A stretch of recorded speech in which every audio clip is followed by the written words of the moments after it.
Ito ang Broad Streamcast Communicators, ang naiiba at kakaibang plataforma sa digital broadcast mula Luzon, Visayas, Mindanao hanggang sa iba't ibang dako ng mundo.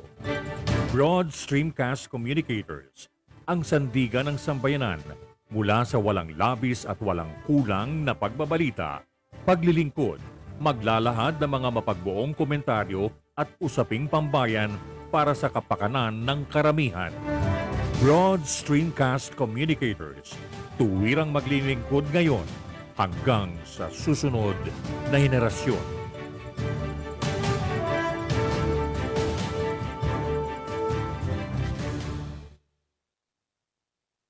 Your Honor, please.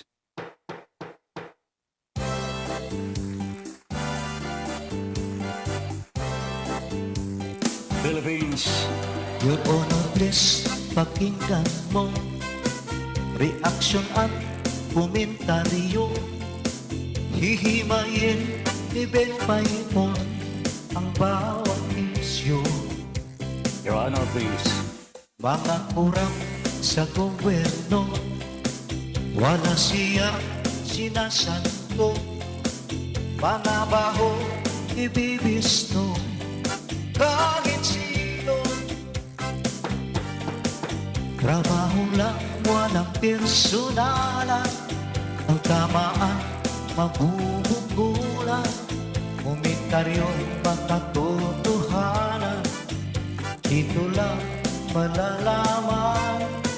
Si Binpay po, inyong samahan. Your Honor, please, inyong pakinggan. Mga isyu sa ating bayan, pag-uusapan. Your Honor, please. Problema ng ating bayan, talakayin, pag-usapan, upang maliwanagan ang taong bayan. Your Honor, please. Your Honor, please, pakinggan mo reaksyon at komentaryo. Hihimayin ni Ben Paimon ang bawat isyu. Trabaho lang, walang personalan. Ang tamaan, mabubunggulan. Komentaryo'y makatotohanan. Dito lang malalaman. Si Binpay po, inyong samahan. Your Honor, please, inyong pakinggan. Mga isyu sa ating bayan, pag-uusapan. Mga isyu sa ating bayan, pag-uusapan. Your Honor, please. Philippines.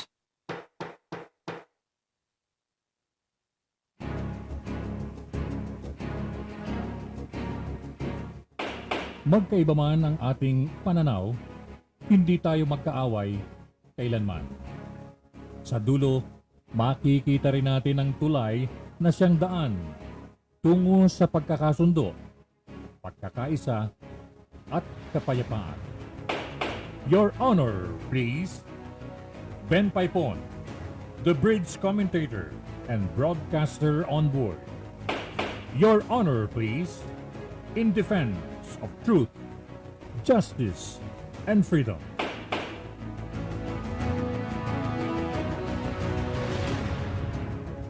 Pilipinas, magandang gabi po. Philippines, good evening. Hi, Miss Universe. Magandang gabi po. Ben Paipon here, inviting you now to join us sa ating Your Honor, please. Alas 8 hanggang alas 10. This is Monday to Friday, and today is Friday. Happy weekend to everybody. Bago ka makalimutan, happy weekend everybody at sana po stay safe. Okay? Halina ho, samahan niyo ako dito sa ating Your Honor, please. Marami ho tayong pag-uusapan. Nakakatuwa po ang mga nababasa ho natin sa mga comments sa Facebook ho ngayon. Papatok kaya ang prutas na balimbing ngayon? Malapit na talaga ang halalan. Malapit na ho ang eleksyon, ho, mga kababayan. Politics, gumagalaw na po talaga. Gumagalaw na po ang politika. Si Mayor Binay nga po, Vice President Binay po. Ha? May libro na po siya. I really cannot, I really cannot understand. Palibasa, walang nakalagay na vote for Binay. O kaya, vote for Sara, vote for Lenny Robredo. Talagang there is no such thing as early campaigning. Pero, nakikita ho natin. Nandyan na ho yung pangangampanya. Tignan ho ninyo si Madam Sara. Kung hindi ba naman pangangampanya yung pulbusin mo ang buong bansa ng mga, anong tawag nun, yung tarpaulina ho niya. Run, Sara, run. Hindi mo ba pangangampanya?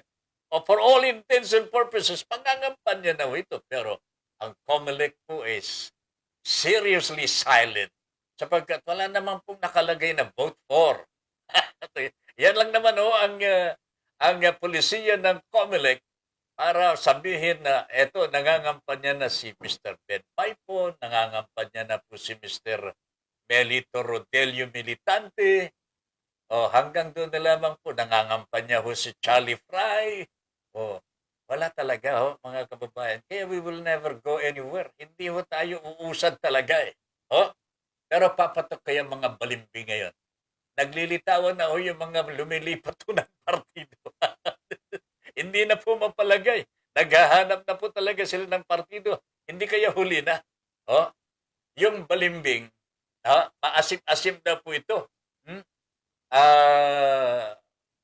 Baka hindi po magustuhan ng tao pagka masyadong halatado na paborito ho ninyo ay balimbing.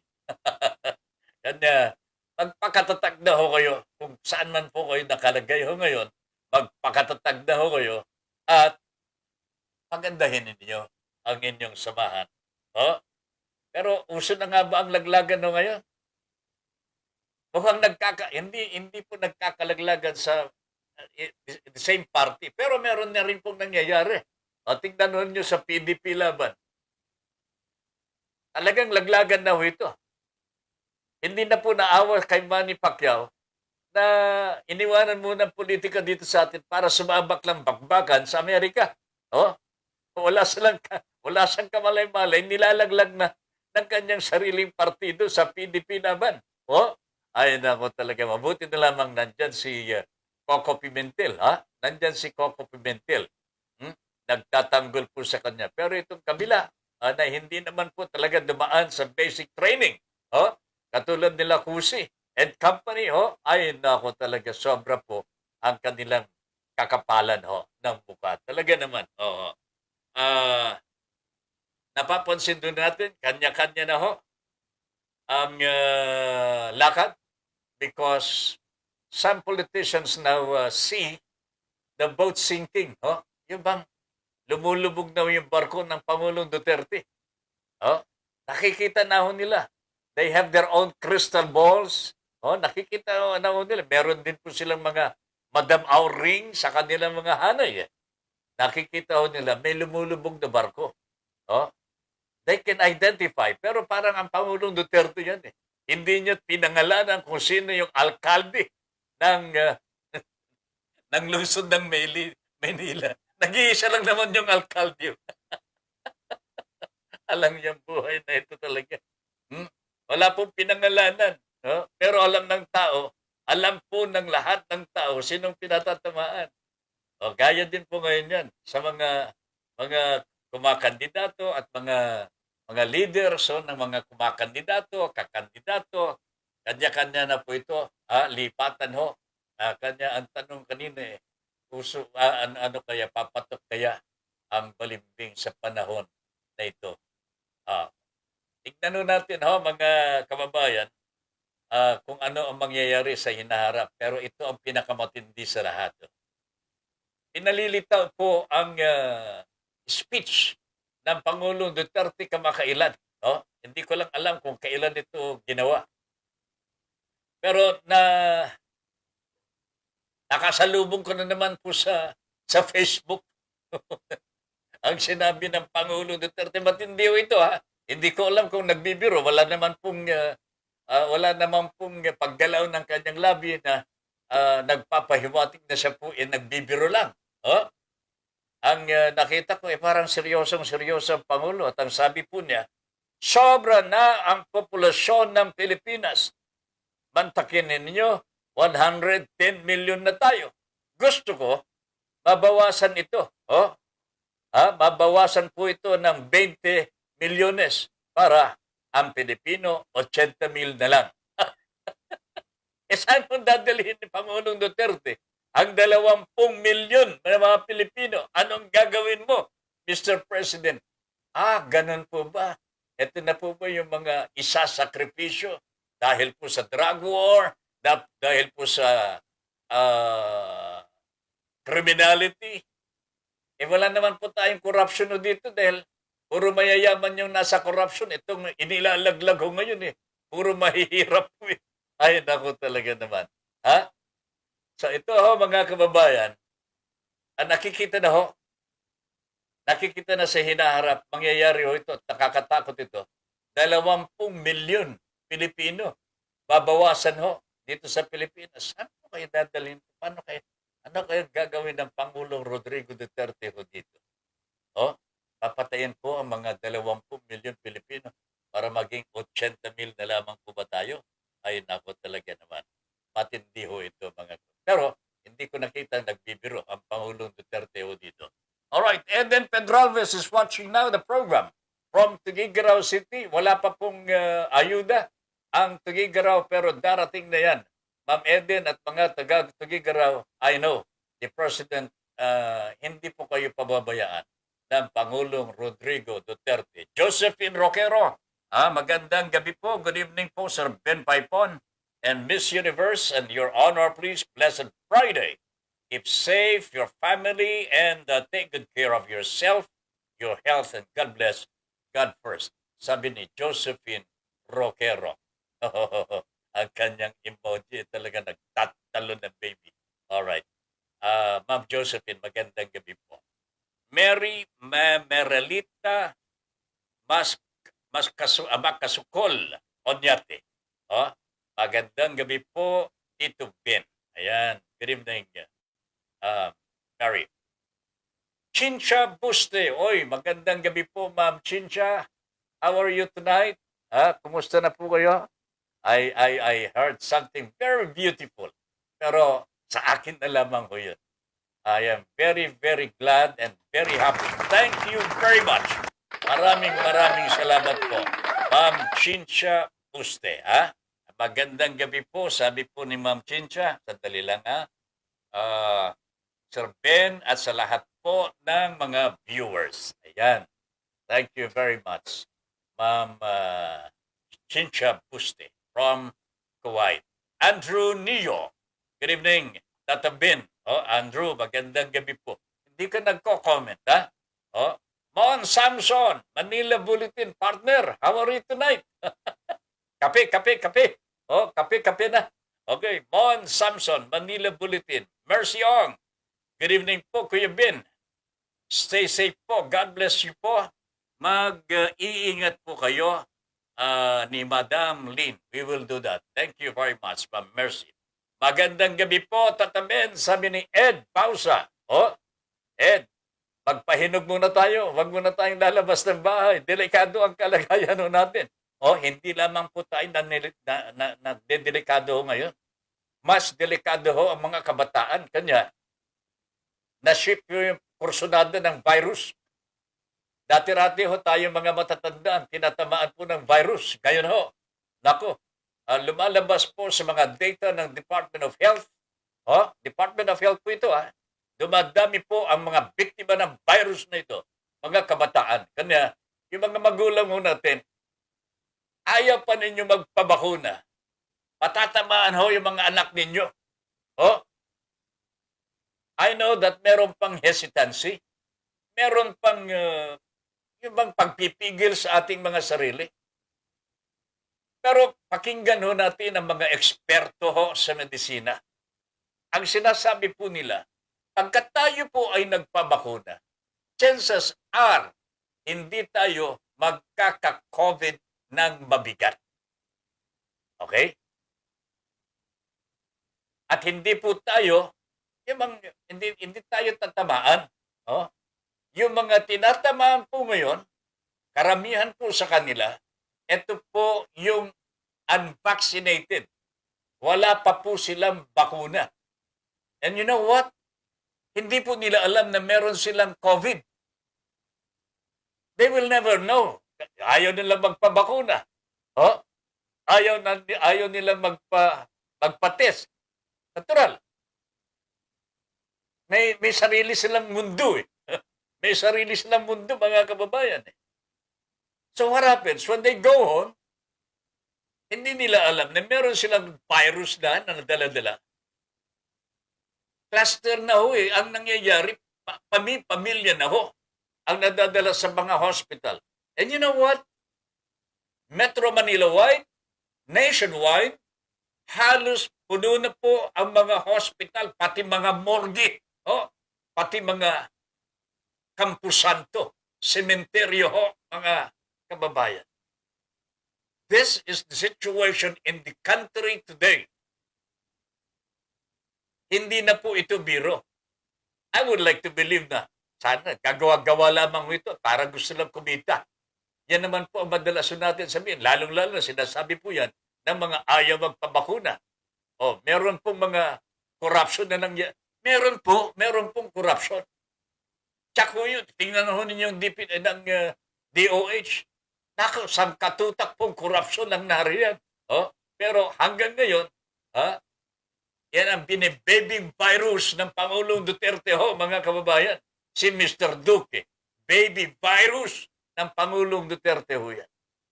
Hindi po ginagalaw eh. Hindi po ginagalaw eh. Yan ang baby virus na naging sanhi po ng pagtaas ng matandang virus dito po sa ating lipunan. Pero wag po kayo mag-alala. Iniimbestigahan na talaga ito.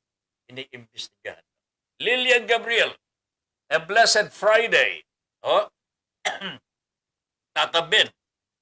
And Miss Universe, more power po to your honor, please. Stay safe and healthy. Hello, Kuya Andy Lauzon. Good Friday. God bless us all.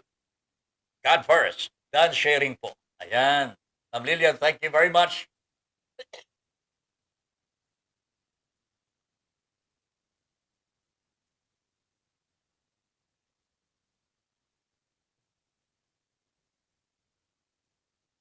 Sa tuwa po ni Tata Ben, nasinok. May bumara sa lalamunan. Pasensya na ako yun. Excuse me. Kasi tuwan-tuwa po si Tata Ben. Mantakin ho ninyo, nanalo ho kami sa programa sa pakulo ni Ma'am Lilian. Sa birthday po kasi ni Jojo. No? Kanyang long-time partner, pero he is now in heaven. Kanya para malibang si Ma'am Lilian nagpapakulo and sinanatsempoan naman po, sinuwerte ho siguro kami. Dinanalo ho kami. Ma'am Lilian, thank you. Padala mo kaagad ha. Nandito na. Nandito na pala. Ay, nako talaga naman. Thank you very much.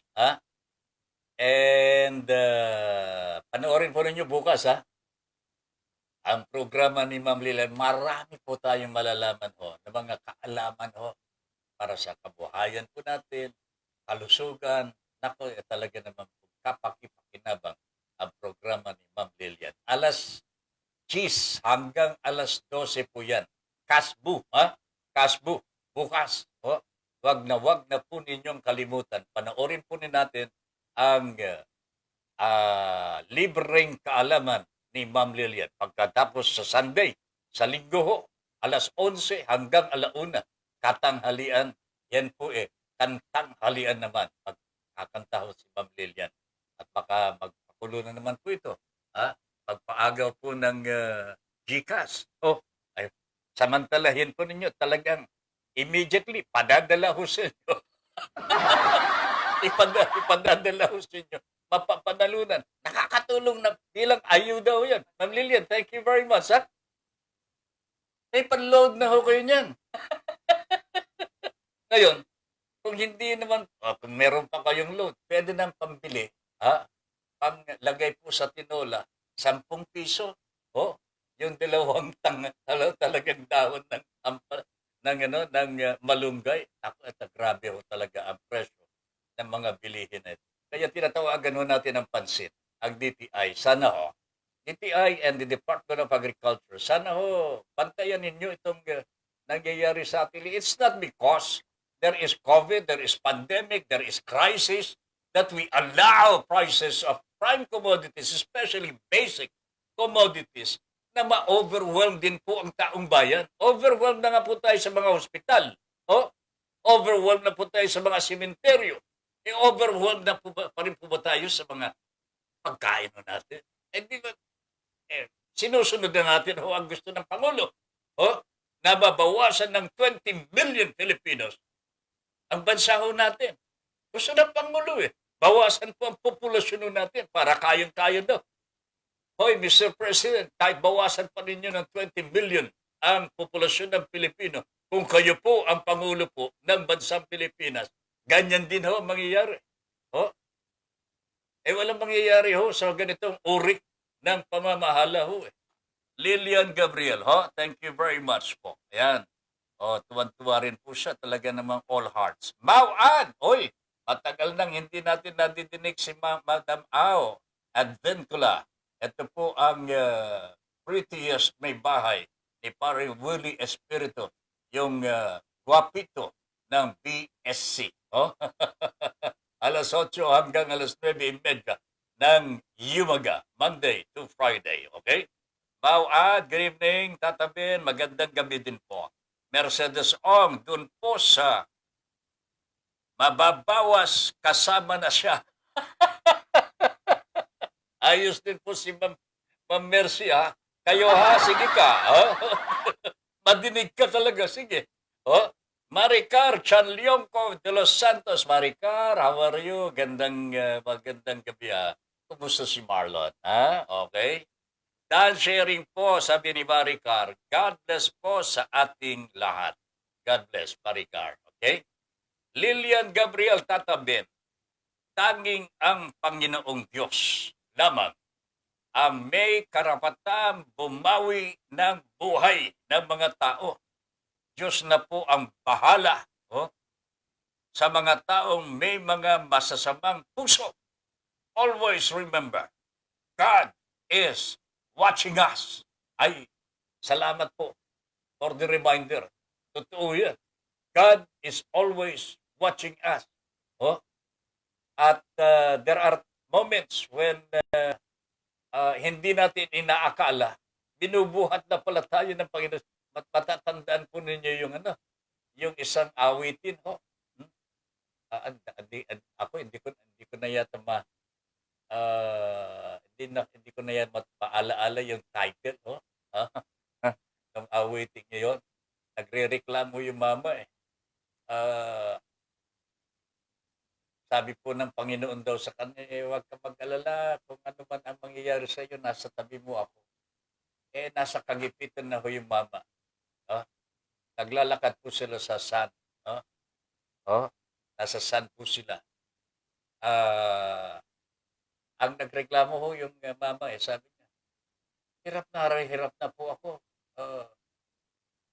Asan ang Panginoon? Dalawang paalam ako nakikita ko sa sun. Kaya kinausap niya yung Lord. Lord, bakit ka ganyan? Akala ko friendship tayo. Sabi na, nasaan ka nung ako'y naghihirap? Ako na lang naglalakad, nag-iisa. Tingnan mo yun. Dito mo yung paa, yung bakas. Doon sa sun of time. Ang sagot ng Panginoon. Sa bahay ka. Nung naghihirap ka, hindi mo alam, binubuhat na kita. O yan. Binubuhat na kita, Ito yan, Lord. Ay, salamat, pasensya na ho. I was carrying you while you were in crisis. Ayan, oh. So, tandaan na ninyo yun. God is not only watching us, He is helping us every time. Oh, okay? Approve it. Mel, buenas tardes.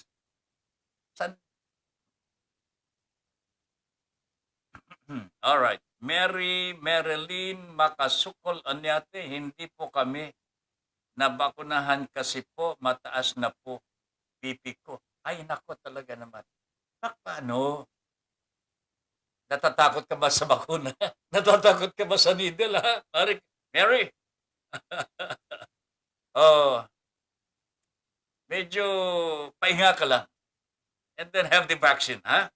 Armando Dungo.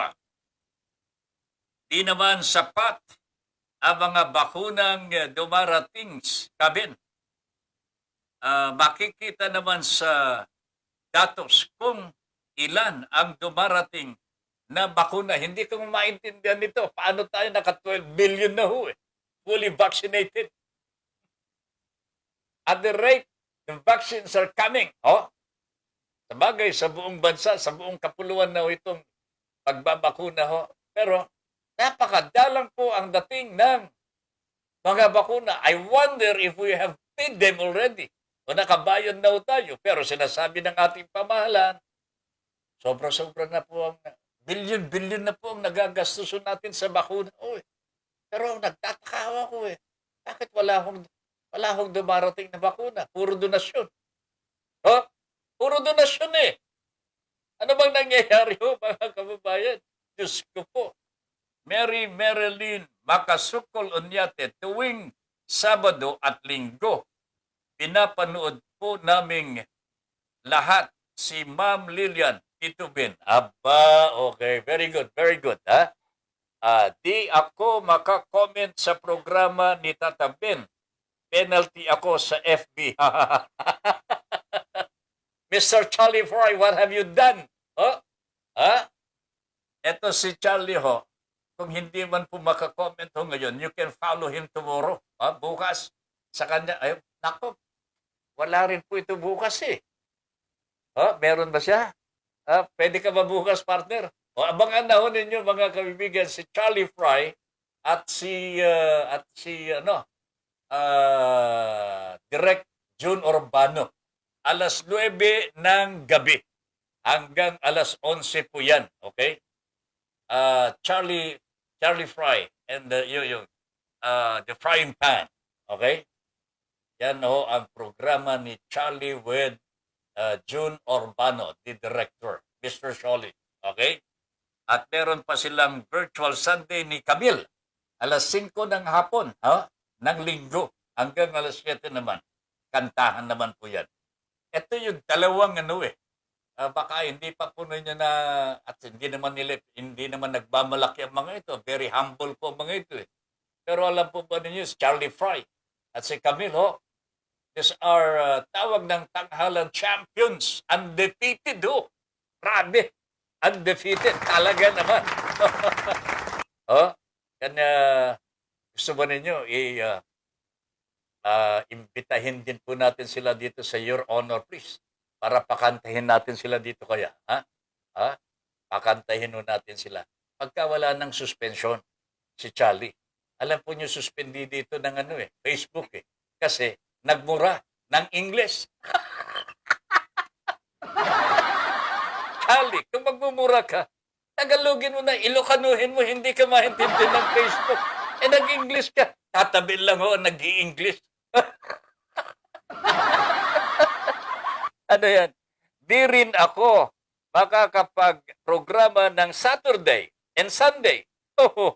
Kasi si FB rin yun Yan ang problema. Yan ang problema natin talaga. Charlie, sa susunod, alam mo na, huwag ka nang mag-i-English. Hayaan mo na si Tata Benyan. Mag-Ilocano ka na. Magkapampangan ka. Magtagalog ka na lang. Pago! Sabi ho niya Yan, masama yun. Okay, so mga kababayan, tandaan lamang po ninyo, wag ko kayong gagamit po ng mga salitang medyo nakakasakit sa kalooban at sa tingin po ng Facebook hindi tama. And tama lang naman po. There should be discipline. Oh? There should be discipline dito sa platform po natin, sa social media. Otherwise, kung walang disiplina at walang pagpapatupad po ng disiplina, baka matabunan ho tayo ng mga siraulo talaga. Oh. Yung mga masasamang tao ang mangingibabaw po sa social media. And when that time comes, yari na ho. Sira na ho. Ang only means of communication that can reach the whole world at a moment's click, ho? Yung isang buga mo lang, nandun na ho sa Amerika ang tinig mo. Ganun eh. That's how powerful social media is today. Kanya pangalagaan natin ito, I think we will be papakinabangan po natin ito in our entire life. This is one technology na napakaganda po. Kaya lang, napaka-delikado rin kung hindi tama ang paggamit ng social media. Alright? Charlie, ano?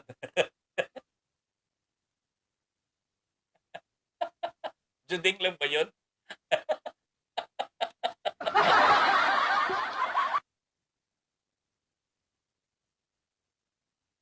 Ikaw kasi, gawin mo kasing biro lang. Anyway, I commiserate with you, my friend, ha? sa susunod, mag-Ilocano ka na lang. Hayaan mo na yung English kay Tata Ben, okay? Si Mary Marilyn, every Saturday and Sunday, nanonood daw po kay Ma'am Lilian. Very good. Thank you very much. At ugaliin po ninyo na pagpanoorin ang mga programa po natin dito sa BSC at hanggat maaari po sana, i-like and follow po ninyo ang ating BSC. Oh, ito yung platform po natin. Dito po yung mga programa po ng platform po natin para mapapanood po ninyo palagi. Oh, i-like and follow po ninyo. Wag na po yung Your Honor, please. Ito na lamang pong page po natin sa BSC, Broad Streamcast Communicators.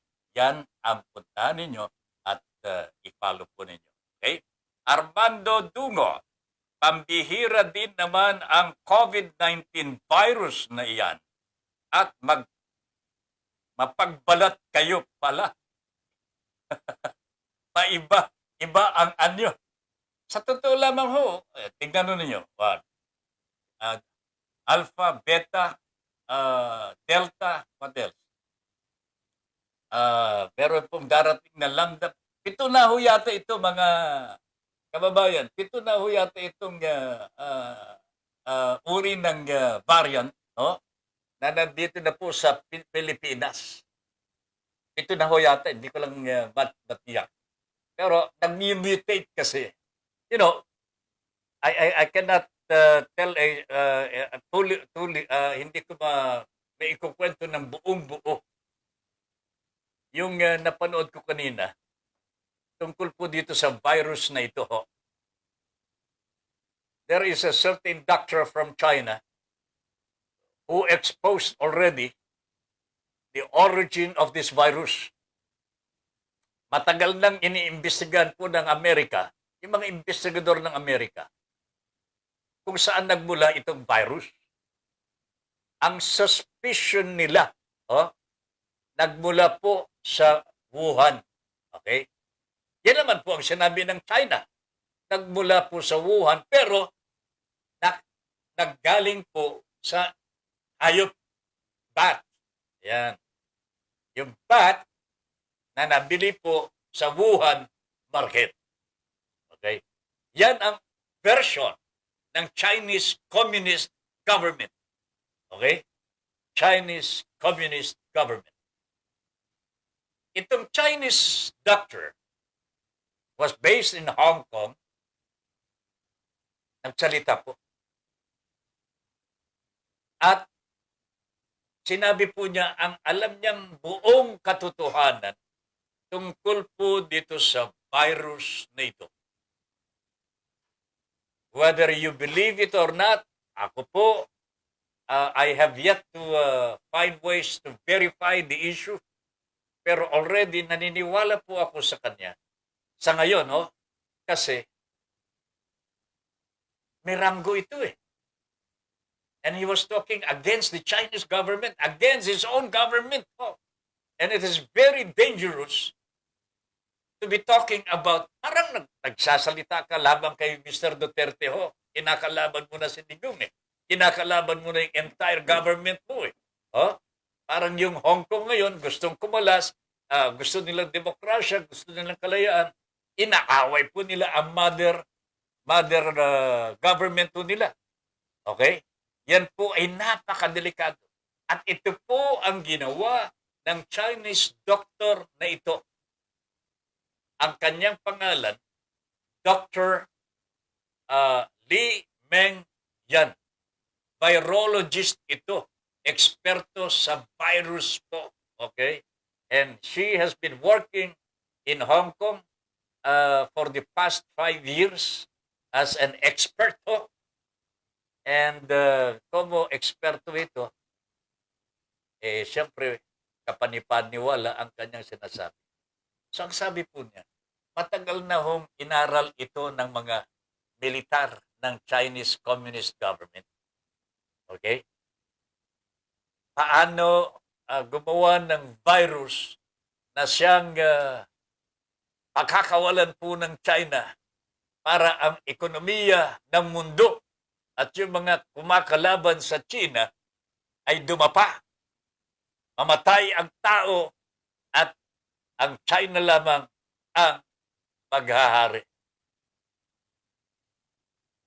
Kaya naglagay na sila ng kapalit ng China. Ito po yung isusulong na nila eh.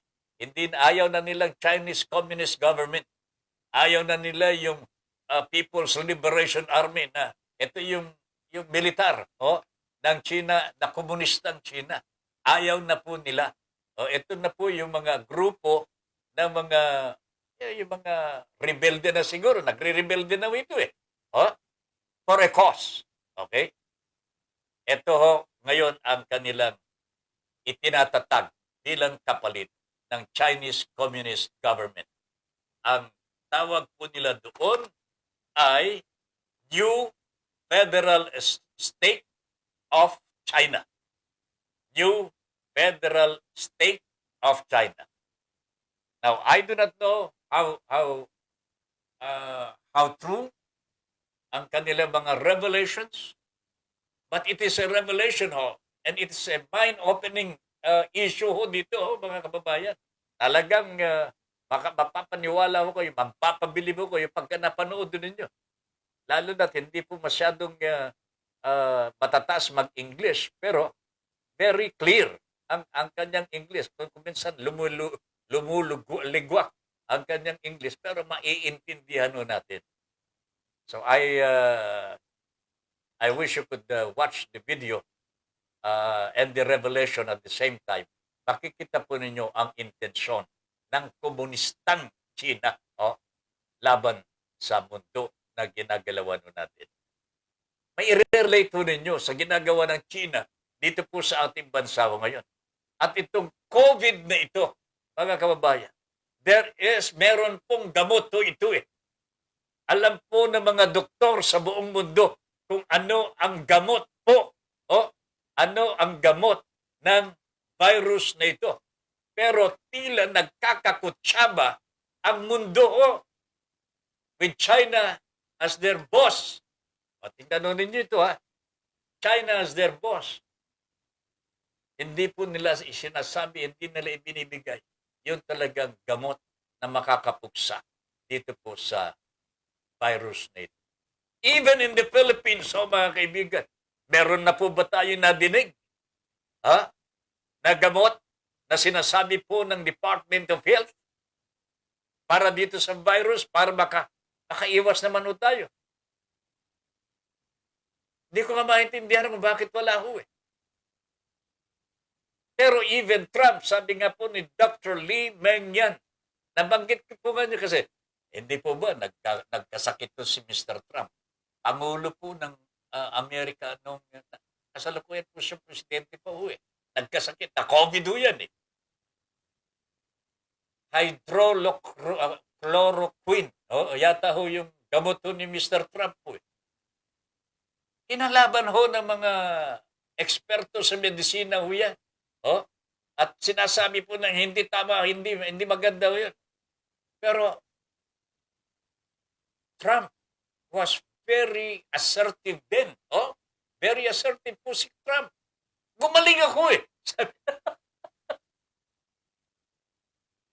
Even Dr. Fauci, who is now the head of the infectious diseases sa Amerika, mukhang nananahimik po ngayon sapagkat he was included in the conspiracy theory about this virus na hindi po nanggaling sa hayop, kung hindi po gawa ng mga militar, communist military personnel ng China with one intention, to capture the world.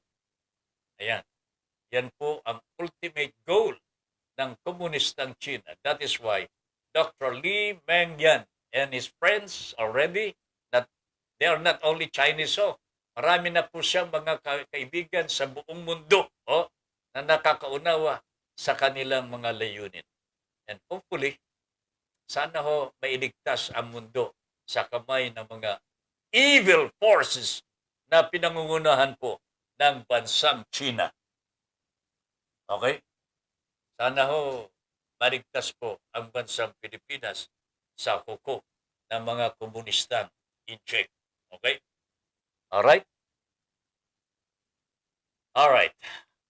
Naku, 5 minuto na lamang, mag-alas 9 na po. Armando Dungo. Pambihira din naman ang COVID-19 virus na ito at mapagbalat kayo pa iba-iba anyo. Di lalo, alam po ba ninyo, sinabi pa ni Doktora Lee Meng-yan, itong virus na ito maraming uri. At hindi lamang iisa sapagkat gawang tao eh. Kung sa animal, iisa lamang yun. Walang mutation. Pero kung gawa ito ng tao with the sole purpose of sowing fear and death. Marami pong mga variations daw po yan. At yan ang nakakatakot. But, sabi po ni Dr. Lee Meng-yan, alam po nila kung paano gagamutin yan. So, tao sa ito eh. Problem made by men, by people. The solution, therefore, should be with people too. At yan daw po ay naiintindihan at alam ni Dr. Lee Meng-yan at ng kanyang mga kasama. Ang problema lang natin dito, how fast they can come up with the alternatives o kaya yung mga solusyon, cure, treatment for the virus. Mukhang naiipit po sila mga kababayan sapagkat ngayon po lamang they are threatened by Communist China. Sila po, sabi nga po ni Dr. Lee Meng-yan, yung pamilya po niya nasa China, hindi na po sila makalabas. Parang nasa prison cell na po sila. And she cannot do anything to save them at the moment. Pati ang kanyang buhay ay nanganganib na at tinutugis po siya ng mga Communist Chinese, yung militar ng komunistang China. Alright? Okay mga kababayan, tuloy-tuloy po tayo dito sa ating Your Honor, please. Iwanan natin muna si Dr. Lee Meng-yan. Gusto kong pag-usapan natin itong nabuking na rin eh. Nagkakabukingan na, nagkakalaglagan na ito eh. At talagang there is something happening now in the Philippines, mga kababayan. Remember, I mentioned to you some time ago, siguro 2-3 days ago, mga kababayan, of a sinister plot from the Philippine National Police.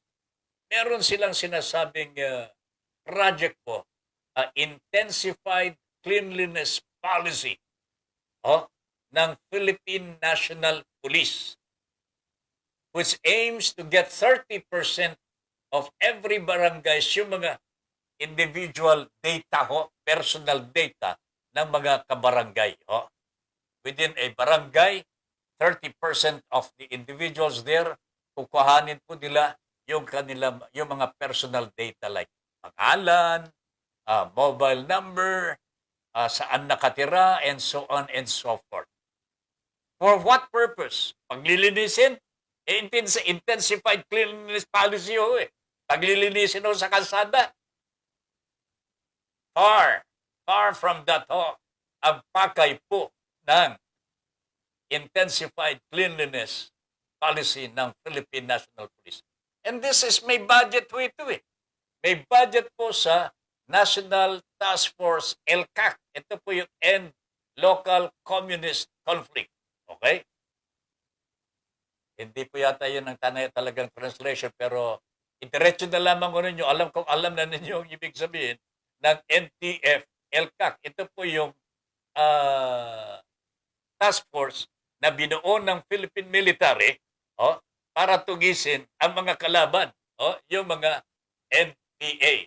Meron pong nakalaang budget, sobra-sobra po para dyan.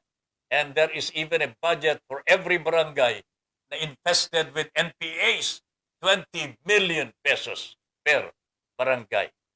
So kayang-kaya po nilang tustusan yung tinatawag na intensified cleanliness policy ng PNP. Nakarating na ito sa kaalaman po ng Philippine National Police. Ang hepe po nito na si General Eliazar. Ano ang sabi ni General Eliazar? Ayan Pagtataka na kayo mga kababayan. Ang sabi po ni General Eliazar, kaya the General denies the police is involved in census gathering. Hindi raw po involved ang Philippine National Police dito sa intensified cleanliness policy. Hindi raw po sila involved sa census na ito. It is conveners, ito yung mga convener daw po ng mga iba't ibang grupo who are doing the census. In other words, hindi po ang Philippine National Police. Pero ang totoo nito, Mr. General, PNP po Meron pang isang nagsalita na PNP sa checkpoint. Nagtatanong po ng pangalan ng chinecheck niya. Mobile number. Bakit po ganun, Mr. Sabi sabi ni General, hindi gagawin ng pulis yan. Hindi po namin utos yan. Okay? In other words, complete denial po si General Eliazar tungkol dito. But, ito ang big duty dito, mga kabahagi, at mga kababayan, Harry Roque says, the census is an active police community operation. Yan ang sinabi ni Roque is an active police community operation. If this is an active police community operation, how come hindi alam ni General Eliazar, who is supposed to be the head of the Philippine National Police? Sabi ni Roque, it is necessary in the fight against terrorists, illegal drugs, and other threats. Mabuti pa, si Roque alam po niya ito. Pero yung hepe po ng Philippine National Police, hindi niya alam na meron palang programang ganito ng Philippine National Police to get individual names, to get their addresses, and to get other pertinent private details about the individual. Mabigat po ito, mga kababayan, sapagkat malalagay po sa alanganin ng PNP under the National Privacy Commission. Hindi po pwede yung ganito. Parang yung mga ola-ola, nakuha na po yung mga private data nila. alam niyo, malayo po ang mararating ng activity na ito. If this is not a police matter talaga, as General Eliasar is saying, then the good general should do something to stop it immediately. Sa akin tingin ho, Mr. General, panahon na to assert the power na ibinigay po sa inyo. I think tama ho kayo na hindi po dapat pakialaman po ng pulis ang ganitong aktibidades. Oh? Because this is entirely against human rights. Sa totoo lang, merong kalaban. Oh, pero may mga ibang mga pamamaraan without necessarily going into the private details of an individual who is not even a suspect. Oh, matindi ho ito, mga kababayan. Tingnan ho ninyo. Pinabubulaanan na programa ito ng Philippine National Police. But here comes the spokesperson of the president. He is not the spokesperson of the Philippine National Police. But Roque is trying to tell us all na itong ginagawa ng police ngayon is an active police community operation. Sino paniniwalaan natin dito, mga kababayan? Is an active police community operation intended to fight against terrorists, illegal drugs, and other threats.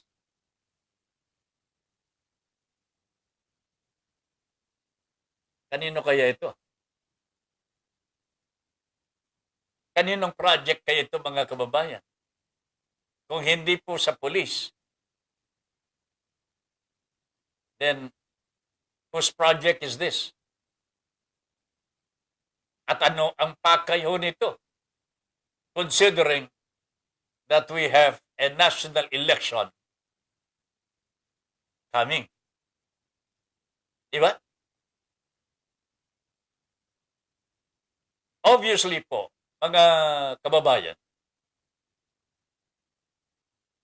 this project is politically motivated. That is the reason probably nakita ho ni General Eliasar, police operations should not be involved in politics. Wala pong kinalaman sa politika ang anumang operasyon ng Philippine National Police. Okay? Kaya dinidistansya po niya ang kanyang sarili po dyan. Tama lang naman po yun sapagkat independent dapat po ang operation ng police. Sa ebidensya lang ho sila eh. Sa totoong krimen lamang ho sila eh. Hindi po sila dapat na-involve sa pagkakampanya o kaya pagtangan ho sa mga individual records, private records of individuals. Lalong-lalo na yung mga butante po sa susunod na halalan. What is the purpose of the police holding private data of an individual? Sa ngayon ho. Dalawa lamang ho maiisip ko dito. Kung talagang seryoso yung police na magbabantay po sa seguridad ng Republika ng Pilipinas, gagamitin ho niya yung nakuha niyang pangalan for future purposes like baka may involve ito sa terroristic activities, I will have easy access on him. Ayan. Meron siyang ikakatwiran. Pero kung ang police officer na ito na kumuha ng identity o private records ng individual po, ay meron siyang kinakapitan na politiko na nagpagawa sa kanya ng census na ito, then that police officer is already involved in politics and therefore he must be castigated. Yan ang sinasabi ni General Eliasar and I agree with him. Okay?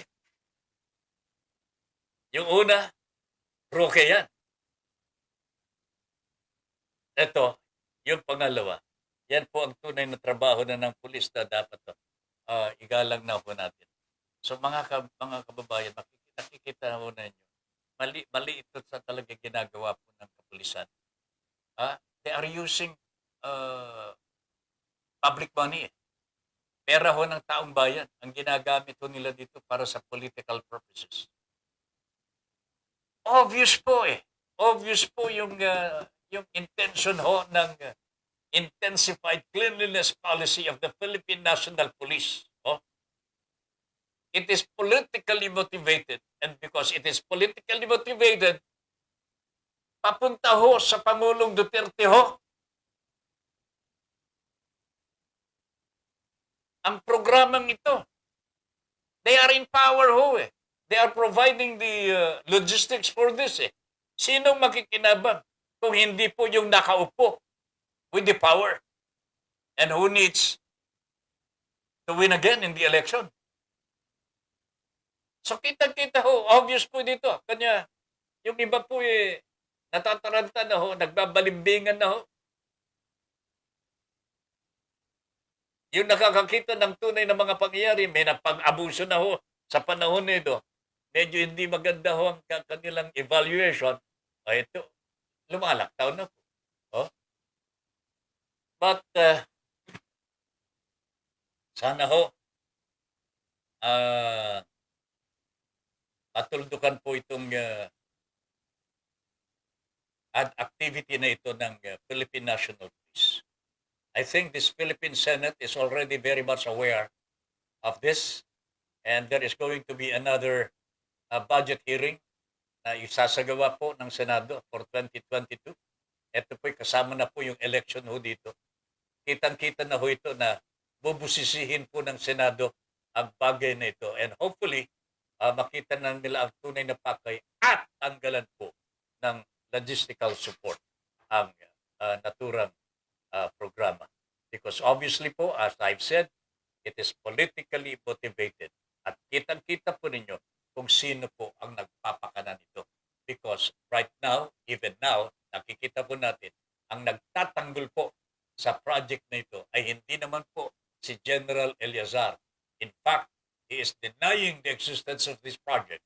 But Mr. Roque, the spokesperson of the President, is proving it. Totoo yan. Meron pong project ang Philippine National Police dyan. Hindi alam po ng hepe ng Philippine National Police. Loko-loko talaga, no? Loko-loko talaga, oh. So, sabi niya, active police community operation intended to fight against terrorists, illegal drugs, and other threats. Wow. He's speaking now for the Philippine National Police. He's the spokesperson of the President. So what do you draw from here? Ano nakikita ko nito? Mga kababayan. Okay? 12 minuto po. Makalipas po ang alas 9 ng gabi. Oh? Melito Rodelio Militante. Buenas tardes, damas y caballeros. Buenas tardes o buenas noches, Mel. Jose Luis Baliesca. Kuya Ben, watching again. Ay, okay po. Salamat, Mr. Baliesca. Angelica JDV Paipon. Wow. Oh, Paipon ito. Makatuwid. Kamag-anak ko ito. Hello po. Lolo. Ay, naku, Diyos ko po. Lolo pang tawag sa akin. Good evening po. Kumusta po? Okay. Angelica JDV Paipon. Apo ko na pala ito. I'm glad to hear that. At sana magkita naman daw tayo. June Bornazal. Tata Ben, magandang gabi po. May mga naglabasan na balita kanina. Nag-file daw po ng resignation si DM Secretary Wendell Avisado. That is correct, June. At tinanggap na po ng Malacanang ang resignation ni Wendell Avisado ng DBM, Department of the Budget and Management. Nagkasakit po kasi ito kamakailan ng COVID. Mukhang gusto na talagang magpahinga. Gusto na talaga magpahinga. Not because of the COVID siguro, but because of the weight and the load that he is carrying sa DBM. Marami pong mga irregularities that probably is now involving DBM, lalong-lalo na itong mga ginagawa ng DOH. So much money is involved here, and the DBM is not free from irregularities here. Kasama po ito sa mga anomalya, irregularities na nangyayari po sa DBM. I wonder if the President will be kind enough to involve everybody in the investigation sapagkat hindi po magagawa ng DOH. Sa totoo lamang, hindi kaya ng DOH ang na nag-iisang mag-corrupt, na magkamal ng limpak-limpak na salapi. Meron silang mga kapwa virus na humuhutot at nangungulimbat sa pera ng bayan. Remember, ang sabi ng COA, hindi po binigyan ng DOH ng kontrata. Ito mga agencies involved in procurement, involved in other activities, walang kontrata po eh. And why is that? Kasi yung agencies na ito, ayaw po nilang masabit. Pero ngayon, sinasabi po ng COA, magpaliwanag ka, Mr. DOH. Bakit walang kontrata ito? Ang takinunan nyo, mga kababayan, pagkaano mga involved sa kontrata na walang agreement, 42 billion pesos out of the more than 67 billion peso budget ng DOH. 42 billion na punta po sa funds set to procurement partners or implementing agencies without memorandum of agreement. Kaya malakas ang loob natin sabihin kanina merong partners ang DOH which have not been mentioned yet in this irregularity or anomaly. Sa nakikita ko mga kababayan, sa kahihiyan. Not because of the COVID, because maraming gumaling sa COVID Malakas naman, ang ganda-gandang katawan ni Mr. Avisado Pero bigla na lamang po nag-resign. And today, mga kababayan, and immediately accepted by the President. What the hell is going on? So, nakikita ko mga kababayan, meron pong pagkakadawit ang DBM po dito. At sana maimbestigan din po ang DBM. Ito po ang pinakamalapit na ahensya ng gobyerno sa sikmura ng ating Pangulo. The DBM. Nandito po ang pera. Nandyan ang pera Kung talagang hindi dawit po sa anomalya itong si Wendell, hindi po papayagan ng Pangulo na mag-resign ito. Tandaan ninyo, Wendell is from Davao City. Hinugot ni Pangulong Duterte si Mr. Avisado from Davao at dinala po sa Manila. Tapos pababayaan na lamang po na ganyan. Hindi ako maniniwala. Pero tignan na lamang po ninyo 42 billion pesos na ipamahagi po sa mga procurement agencies at mga implementing agencies nang walang kontrata. How could this be? Malakas naman ang loob ng DOH mga babae. We will produce the papers. Huwag kayo mag-alala. We will produce the papers. But how come Wala pa ho kayo. Bakit kahit yung ano lang ho, yung kontrata man lamang ho, ibig sabihin, nagpamigay na ho kayo ng pera na walang kontrata. Hayop naman ho, mga kababayan. Ano kanyo? May COVID. Busy po lahat. Ganon. That is not an alibi. Oh, that is an alibi. But that is not the truth. Oh? Nagkampante ho kayo na hindi kayo iimbestigahan sapagkat you are the most sacred virus of the President, Mr. Duque. Akala mo, gagawin ka pa rin sacred virus, pero ngayon, meron ng order ang Pangulo. Pinaiimbestigan, pinagpapaliwanag ka na. Sana'y totoo na ito. Sana'y totoo na ito. Amen? Anyway, Junjun Ming Akabayo. Ganun na nga, kailangan magbawas ng tao sa mundo. Sumasang-ayon ka rin pala sa ating Pangulo na bawasan ang populasyon ng Pilipinas by 20 million people. Will you be one of them? Akabayo, Carter. Danny Santos. Hi, Danny. Magandang gabi po. Good evening po. Tata Ben. Ito si Danny Santos is one of the insurrectos. Ito yung mga rebelde. Hindi po. Ito yung band na binuo ng mga magkakaibigan. At kasama po dyan si Mr. Charlie Fry. Si Charlie po ang nag-recommend ng band na ito na maging kabahagi po natin dito po sa BSC. Alright, thank you very much, Charlie.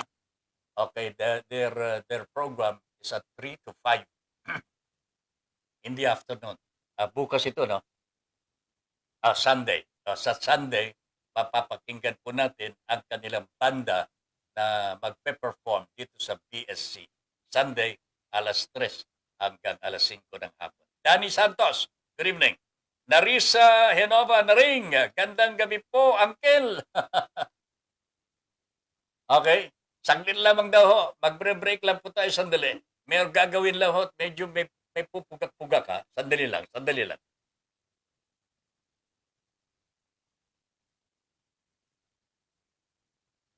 Your Honor, please.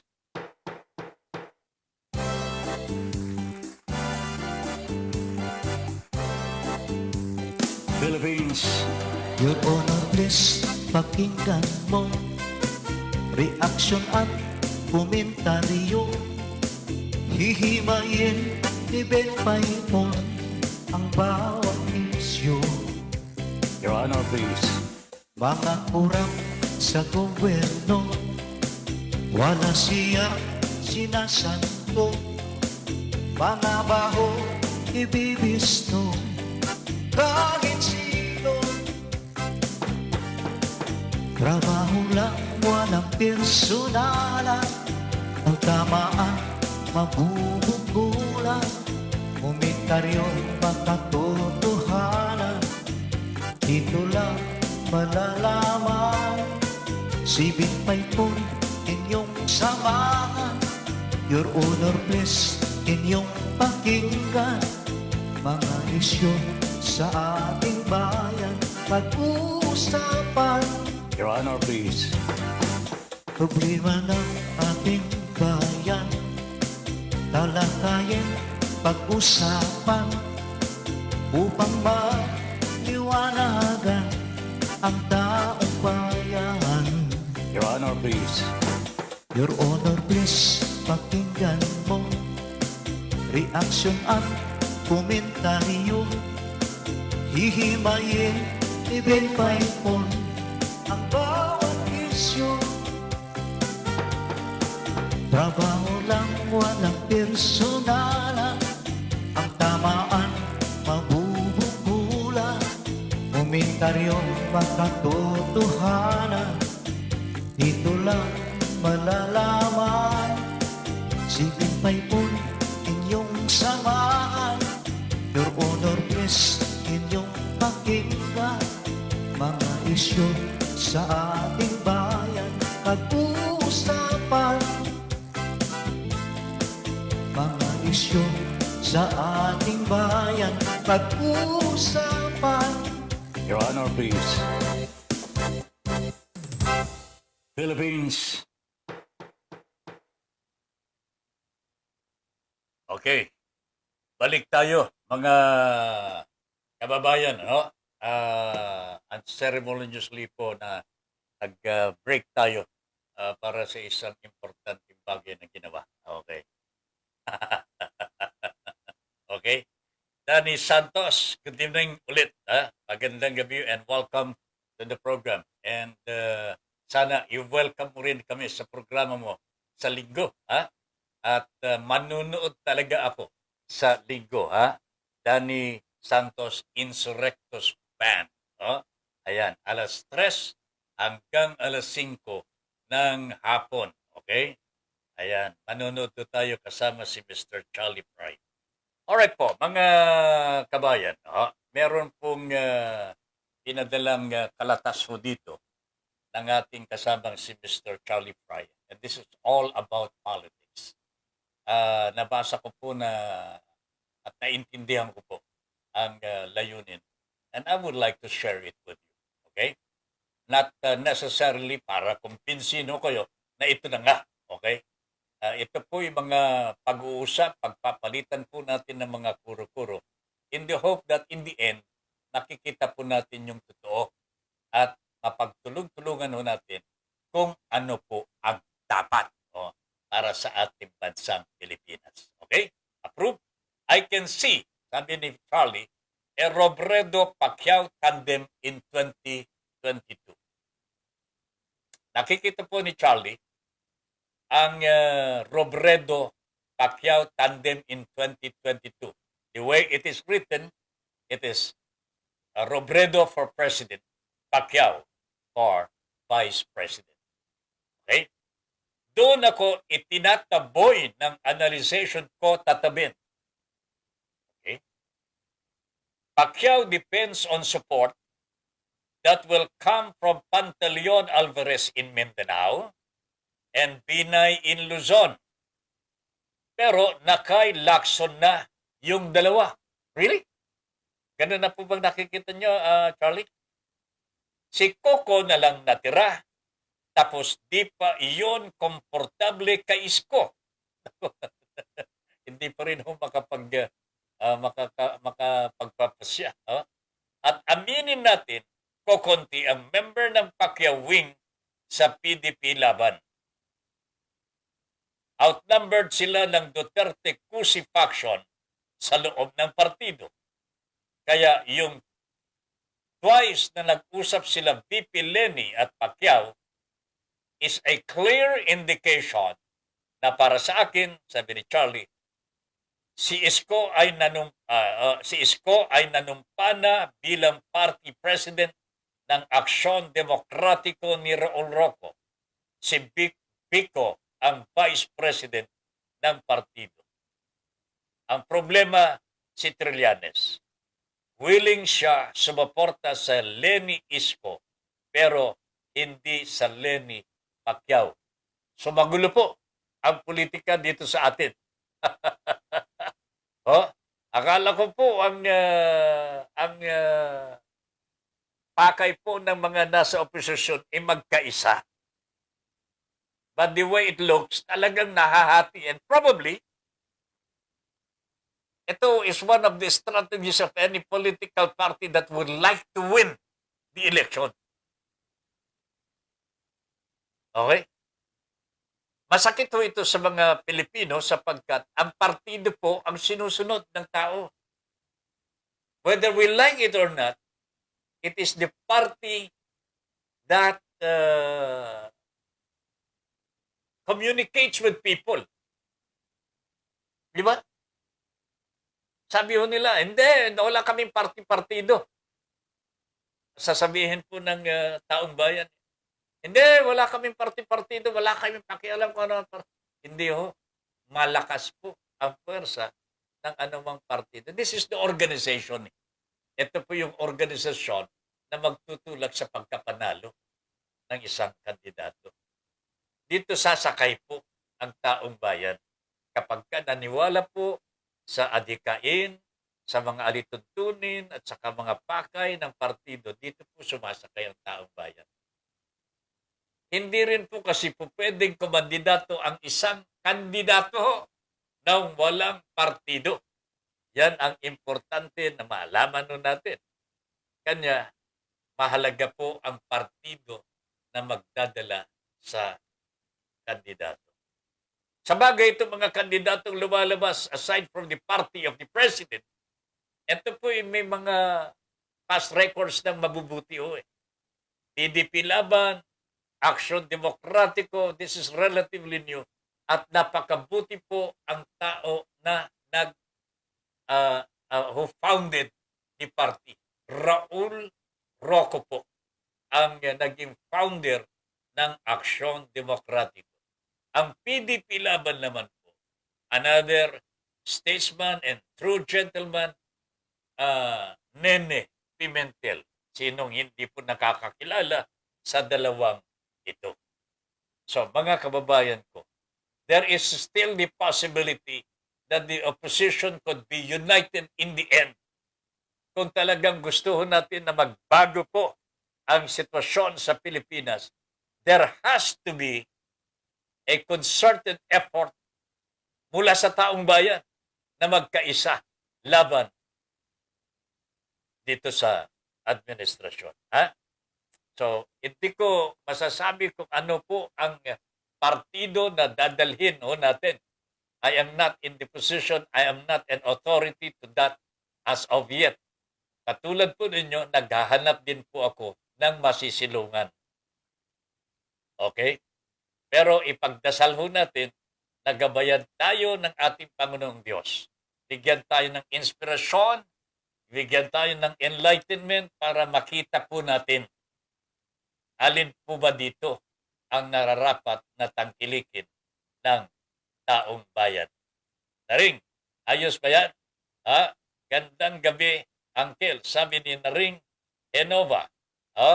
Si Jean Oselvedlav.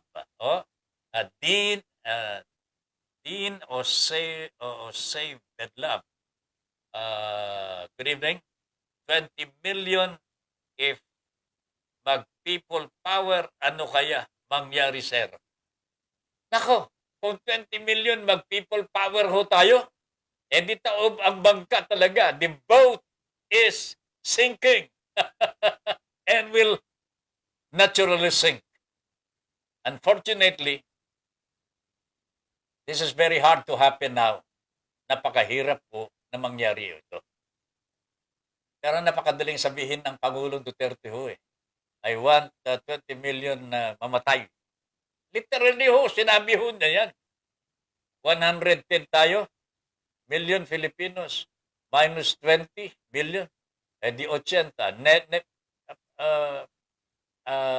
Pwede na yan, sabi ho niya. In other words, he's willing that 20 million Filipinos would go. I do not know where. Pero definitely, he was hoping that they will die. Jesus Christ, mga kababayan. We have this kind of president before us. Ito po ba Pangulo natin? Wishing above all else that 20 million Filipinos would die so that the remaining 100 million Filipinos or 90 or 80 million Filipinos would be manageable. Naku talaga naman. Eto, meron pong karagdagang comment si Mr. Charlie Fry. Tama-tama na si Charlie dito. Kaya hindi pumayag si VP Leni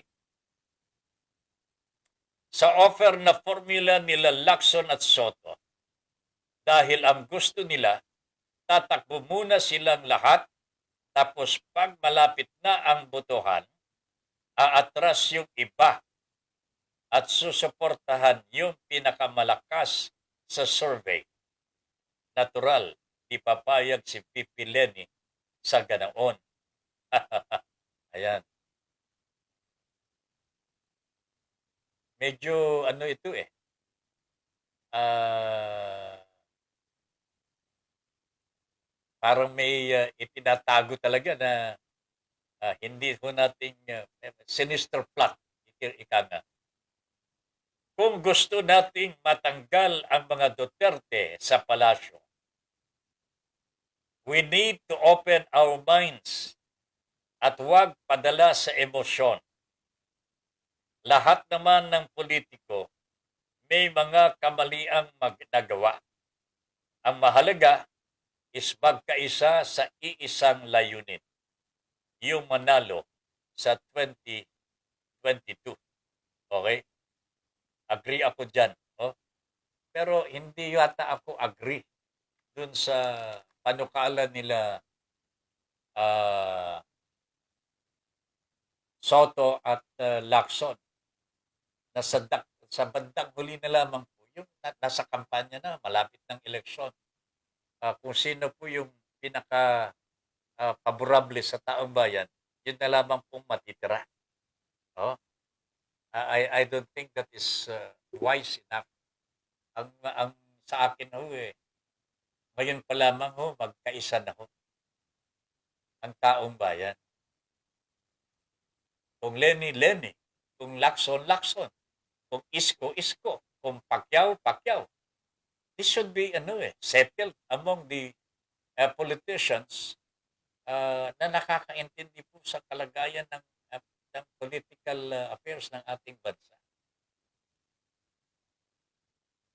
Ang mga politikong ito who are vying for the presidency against President Duterte, meron kanya-kanyang trademark na ito eh. Meron na silang kanya-kanyang mga nagawa. At meron na rin pong mga weaknesses. And people know them. Alam po ng taong bayan yan eh. Alam po ng taong bayan kung sino po ang pinaka-honest sa mga ito. One who is very competent already because he has the experience already. Ang sabi nila kay Ma'am Leni Robredo, itong sabi ho nila mukhang hindi katulad ni Duterte, matapang. Oh? Ako naman ho, sabi ko, hindi naman po nakukuha sa tapang ang management of affairs eh. Hindi nakukuha sa tapang yan eh. Nakukuha po yan kung mapapaintindi ng leader ang gusto niyang mangyari. Hindi takutan. Oh? Ang management. Hindi po takutan. And that is what I fear. Oh? Ang papalit ni Duterte, mananakot din, ay hindi po tama ho ito, mga kababayan. I would like even to see a leader who can understand the Filipino people and work hard para maiangat ang mga nasa laylayan. That is what I would like to see sa leader ko na lalaban po dito kay Mr. Duterte. Lilian Gabriel Tataben, mali po yung deduction niya. Sabi niya 110 million ang mga tao, tas kailangan daw mawala ang 20 million, dapat matira 90 di ba? 80 million. 110 minus 20 equals 90 million po, not 80 million ang matitira. Tama ho yan. Kaya nga medyo ako nalilito ho eh. Pero tama ho yun. 110 minus 20, 90. Ayan. Hindi po 80. Padala mo na lang yung 80 sa akin, i-Gcash mo na lang. Lilian. Thank you na lang muna. Thank you, ha? Marami ho yatang nakuha kanina eh. Sige, magpa-Gcash ka pa. Sasali uli kami. Pero nakakatuwa ho eh, mga kababayan eh. Nakakatuwa sapagkat pag-uunahan ho kayo eh. Kahit alam ko, kailangan ho talaga manalo eh. Kailangan ho eh. Hindi ako maniniwalang hindi kailangan ng tao ang karagdagang sustento ho ngayon. Everybody of us. Pati si Lynn. Wala nang ginawa. Magluluto lamang po ng tinola ho eh. Hindi makapagluto eh. Inaabangan ho yung Gcash niyo. Ganyan kahalaga ho ang bawat sentimo ho ngayon, ha? Bawat sentimo kanya yung mga kababayan ho natin, ho. Ito, pakiusap ko po sa inyo, ha? This crisis, this pandemic, wala pa ho akong nakikitang kalutasan, ho. So many things are happening. Ang dami pong nangyayari. Apektado na po ang kabataan.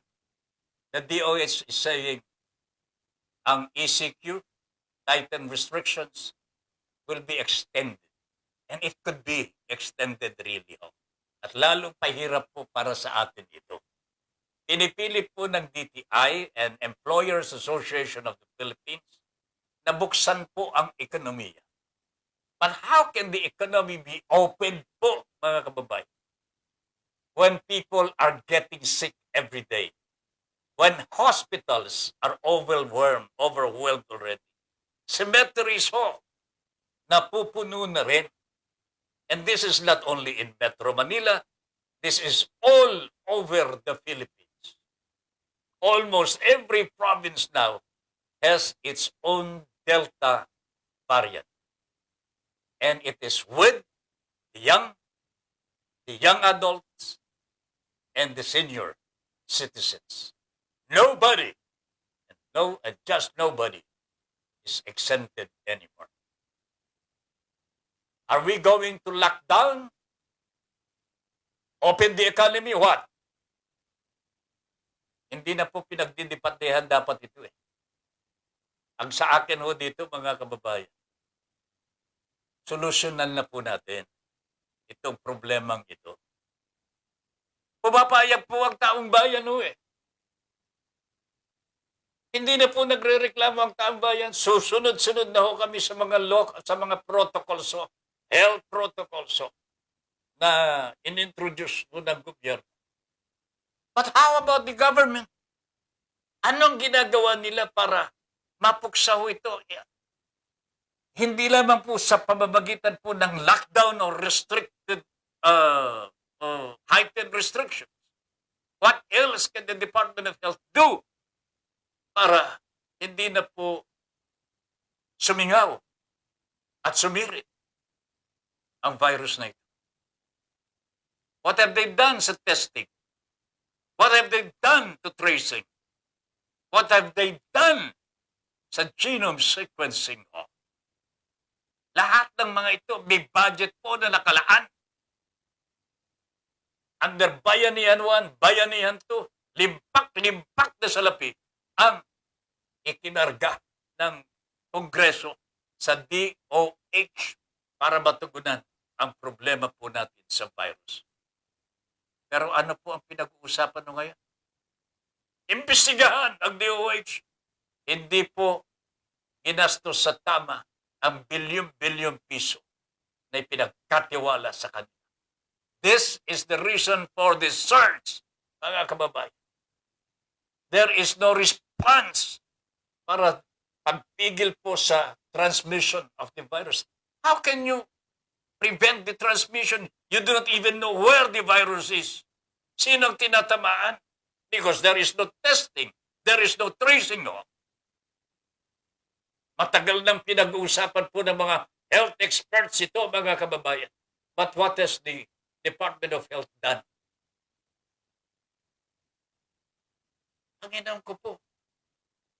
Hindi natin alam kung ano ang gamot po dito. Ni wala po may rekomenda ho ng Department of Health. There is no treatment. Masalamat na lamang ho tayo. Dumadami po. Milyon-milyon din po ang gumagaling. Pero hindi po naiwasan. Marami po rin ang namamatay. Na-overwhelmed na rin po ang mga sementeryo, mga kababayan. So we call the attention of this government, Mr. President, ang dami nang nag-ECQ all over the Philippines. Ang ayuda ho, selective po eh. Bakit hindi po mabigyan ng ayuda ang ibang mga probinsya, mga lalawigan, mga lungsod? Bakit po?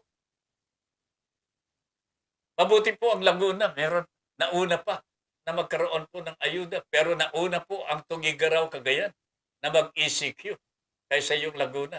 Hindi po tayo nagsiselos sa Laguna kasi nandyan po si Mel Rodelio Militante ho. Pabor na rin po sa amin yan sa pagkakaibigan nun namin yan si Mel eh. Mel, hindi po kami nagsiselos pero alam ko po may kamag-anak rin sa Tugigaraw. Kaya ipaglaban mo rin po ang kapakanan ng mga taga-Tugigaraw. Kagayan. Mel, di ba? Pero ang importante ho dito, yung pagtingin ng ating pamahalaan. This government should, kung ECQ ang isang area, kailangan ho ang ayuda ng mga mamamayan. Bakit po natin hindi maibigay doon sa talagang dapat pagbigyan? ECQ po sa Tugigaraw. Pagkaka-ECQ na rin po dito sa Pampanga, sa Bataan ho. Where is the money now? Nasaan po? Ayan, binababy po yung virus ho dyan sa DOH.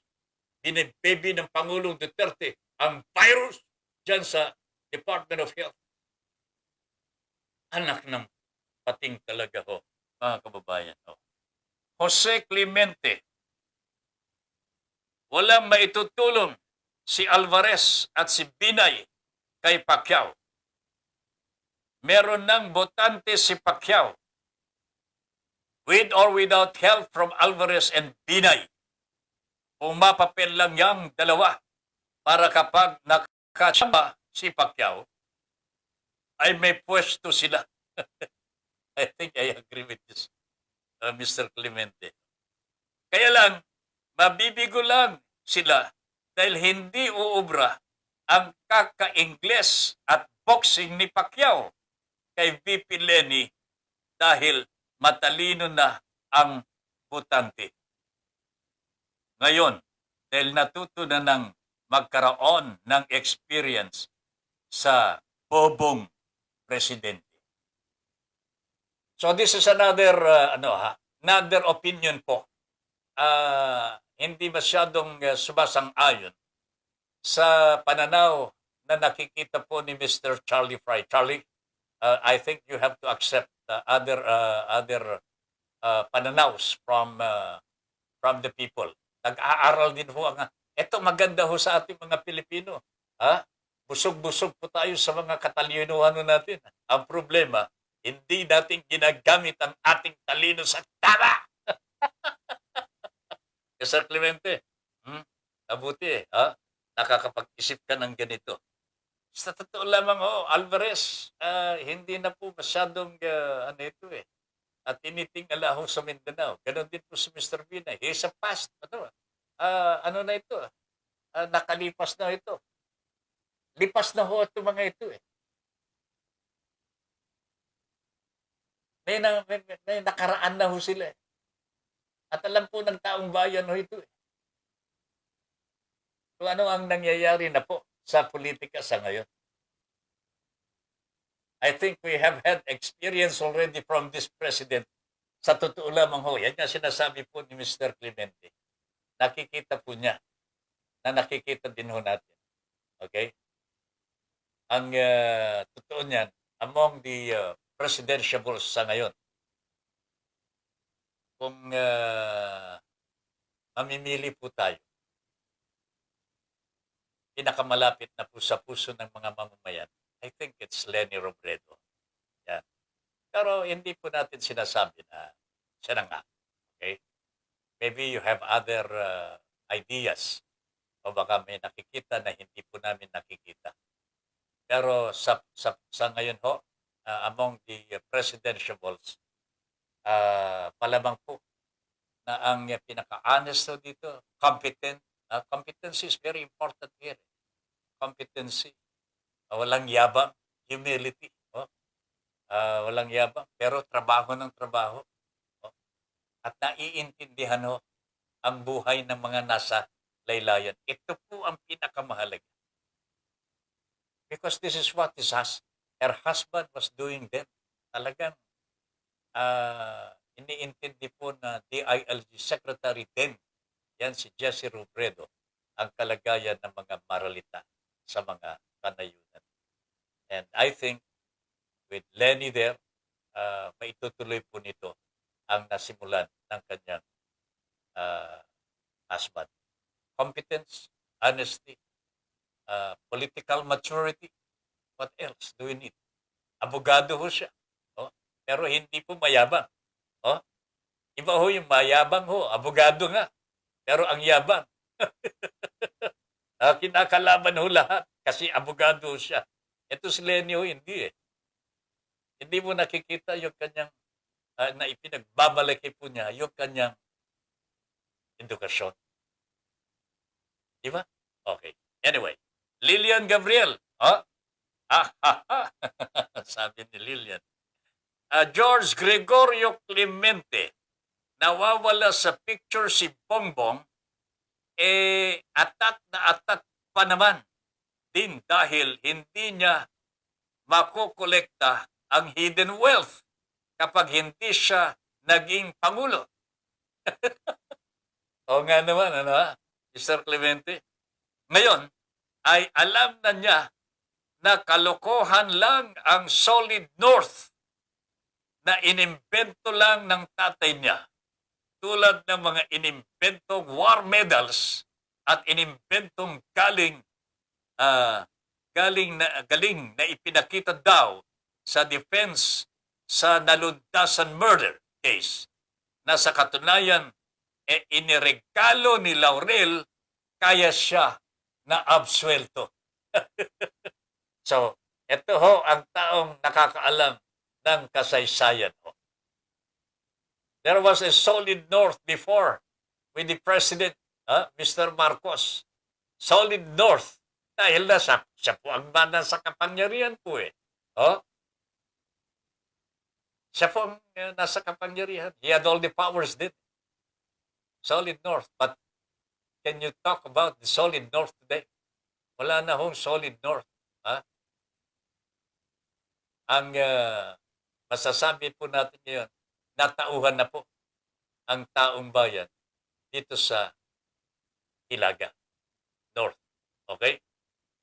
Mel Rodelio Militante. Sila sa oposisyon, watak-watak. Walang pagkakaisa. Kanya-kanyang personal na interest. At kung sakaling isa sa mga oposisyon ang mananalo sa pagkapangulo, di malayo mangyari na kapwa nila oposisyon din ang lilitaw na oposisyon sa nakaposisyon. Lalong gugulo ang Pilipinas. So anong gusto mong mangyari, Mel? Pabayaan natin si Digong yan sa kanyang pwesto? Wag naman sana. Pero may katwiran si Mel. Kanya nga lang ho, dito po yung taong bayan ho ngayon eh. We are now going to exercise our right, yung karapatan ho natin pumili ng ating Pangulo. At pagka nakapilit tayo, tungkulin ho natin ng aalagaan itong kapangyarihan na hindi po mapariwara. And I think, with the power now vested in the Filipino people, nakapili po ng kapalit ng administrasyon na ito. Taong bayan po ngayon ang may kapangyarihan at sigurado naman hindi na po lulukuhin kung sino man po ang manunungkulan. Hopefully. Pero hindi totoo na hindi po pwede magkaisa ang oposisyon. Sa tingin ko, malaki po ang aking paniniwala. Magkakaisa rin po ito.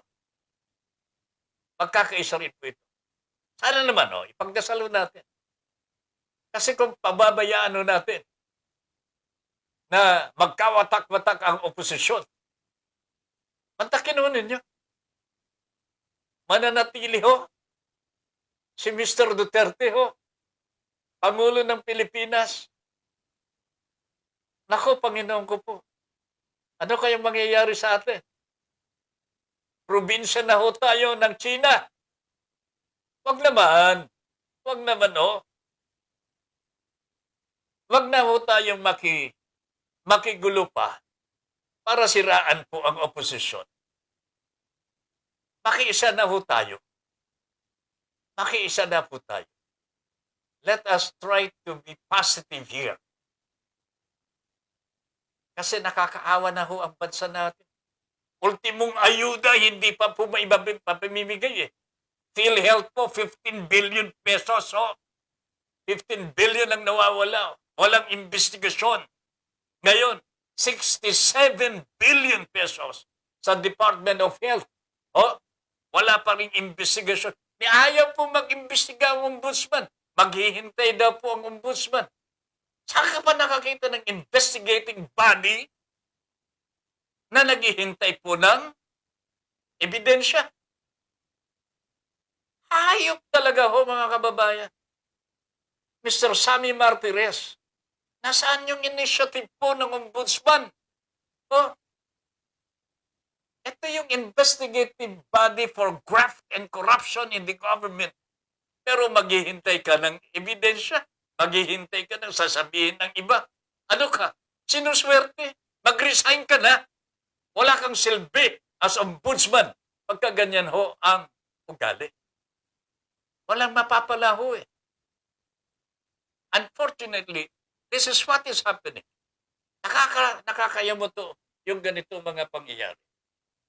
Nagpunta ako sa War Museum, sabi ni Mr. Jose Gregorio Clemente, sa Pearl Harbor sa Hawaii, kung saan nandoon lahat ng mga tunay na awardee ng U.S. Congressional Medal of Honor.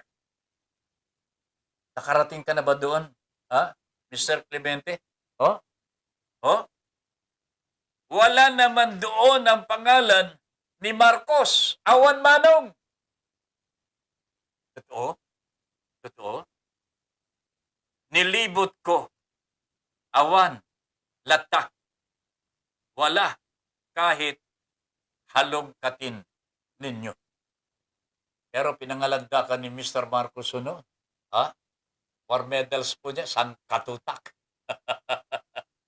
Pero sa museum po ng Pearl Harbor sa Hawaii, wala pala ang pangalan ni Mr. Marcos. Saan nandoon? Mr. Clemente, saan mo nakita ang pangalan ni Mr. Marcos? Ha? Sa libingan ng mga bayani. June Bornasal is watching.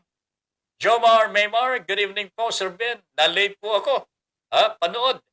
Kararating ko lang po, Sir Ben. Galing biyahe. Ay, sana mabuti naman at safe ka na nakauwi. Okay lang yan. Okay lang yan. Bukas, ha? Jomar Maymar. Mel Rodelio Militante. Ang kailangan po natin na susunod na Pangulo ay yung matulungin. Makabayan, may puso sa mga mahihirap. At higit sa lahat, yung may itsura naman.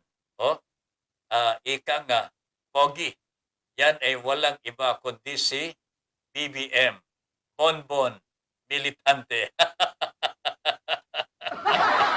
Bonbon Militante. Akala ko, Ben Paipon. Pogi na, cute pa, sabi ni Mel Militante. DM Go is watching. George Gregorio Clemente. Matalino si VP Lenny.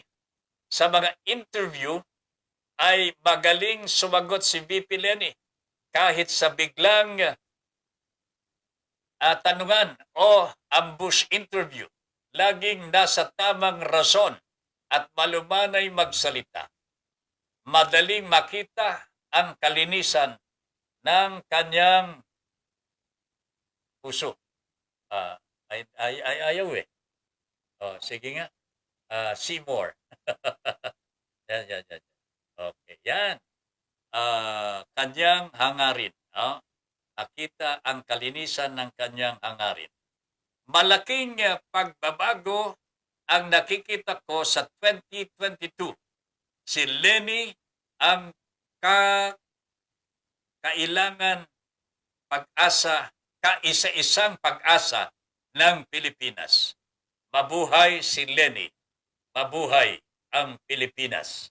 Yan po ang pananaw ni Mr. Jose Gregorio Clemente. At sinasaluduhan po natin ang kanyang pananaw. DM Go. Good evening po, Sir Ben Paipon. Sensya na po. Busy po kanina.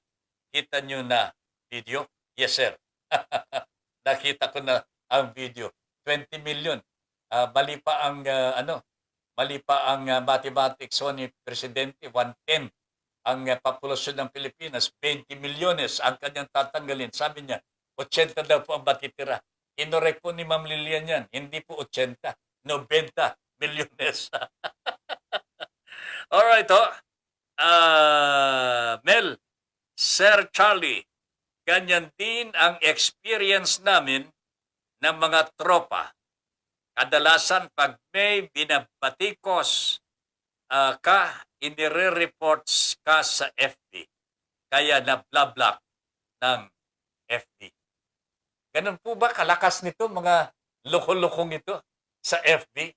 I thought that FB was an independent business conglomerate na makakapagbigay ng independent stance sa mga tumatangkilik sa kanilang Facebook. Pagka ganyan naman mag-Ilocano na lang kayo. Charlie, mag-Ilocano ka na at mag-Tagalog para hindi ka mapupuna ng Facebook. Okay? Ayun. Good evening. Watching from Davao City. Sir, sabi po niya. Okay, Mel, kahit sinong maging Pangulo ng Pilipinas at di naman siya papalitan ang mga namumuno sa bawat sangay ng gobyerno, baliwala din. Mel, I think there will be a lot of changes pagka nagkaroon tayo ng bagong Pangulo. Yung mga corrupt, palagay ko masasala na ang mga ito. At kilala na Kilala na po ang mga ito. Ed Valdevieso. Sir, good evening. Watching from Davao City. Good evening, sir. At sa lahat ng mga taga Davao, magandang gabi po sa inyo. Totoo po yan, tatabin, sabi ni Mel. Alin po, na hindi mapapalitan yung mga korap sa gobyerno. Sa tingin ko, hindi naman po interamente na mapapalitan. I think that would be impossible. Matutuwa na po ako kalakang bahagi mawawala at magkakaroon tayo ng mga panibagong mga opisyalis na makakatugon sa pangangailangan ng taong bayan. Ito po ang dapat natin pagsikapan. Let us not be negative about what would happen next. Pagka napalitan natin ng administrasyon na ito, let us not be negative about the other people that will remain. Hindi po. Kailangan positive po ang approach natin. Let us stop corruption because this is killing the Filipino people. Kaya hindi pumayag si VP Lenisov. Okay? Kung gusto natin matanggal ang mga Duterte sa palasyo, we need to open our minds at huwag padala sa emosyon. Lahat naman ng politiko may mga kamali ang nagawa. Ang mahalaga, magkaisa sa isang layunin. Manalo sa 2022. I don't say that Pacquiao is good for the presidency. Kaya nga po, mag-BP na lang kay Leni. Alvarez is still strong in Mindanao. Tinapatan siya ni Sara ng kandidato nung nakaraan. Pero tinalo pa rin niya kahit wala na siya sa tumbong ng mga Duterte. I think that is true. Okay? Thank you very much for the reminder, Charlie. Pare-pareho tayo maka-VP Leni. Pero kung hindi naman tayo susuporta sa mapipili niyang katandem, para saan pa ang pinaglalaban nating lahat? That is a question that will be answered individually, Charlie. Alright? Bueno, mga kabahagi po natin, marami pa dito. DM Go, huwag na tayo padadala sa mga pangako ng mga politiko. Maging wise na tayo sa 2022 election. Salamat po, DM Go. Melito Rodelio, yung sa FB po ang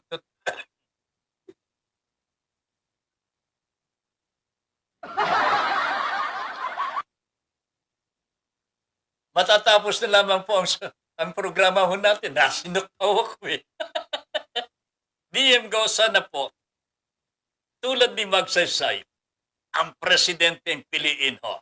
Okay? And what else? Pipiliin natin. Sana ho, panalangin natin, mawala na itong sakit ho sa lalamunan ni Tato Ben. perwisyo talaga ito eh. Pero, ay hindi naman po tayo nawawalan ng, excuse me. Jose Gregorio Clemente, sabi nila mahina si VP Robredo sa survey. Pero makikita nyo na fake ang mga survey dahil pumipila ang mga ambisyoso na may kikampi sa kanya. Nauna na si Kuratong Balileng. Okay. Meron pa. Kuratong Balileng, Lacson at Itbulaga, Soto. Next daw si Pacquiao, pumipila sila. Yan, Okay. Sana po tulad ni Magsaysay ang presidente natin pipiliin. Okay? Alright. Thank you very much, everybody. Like and follow po yung ating page, ha? Ito yung Broad Streamcast Communicators para mapakinabangan po ng iba pa po natin mga kababayan. Okay? Charlie, ha? Kahit nasuspindi ka, tinatangkilik pa rin kita. Ha? Pero sa susunod, mag-Ilocano ka na. Huwag kang pahuhuli.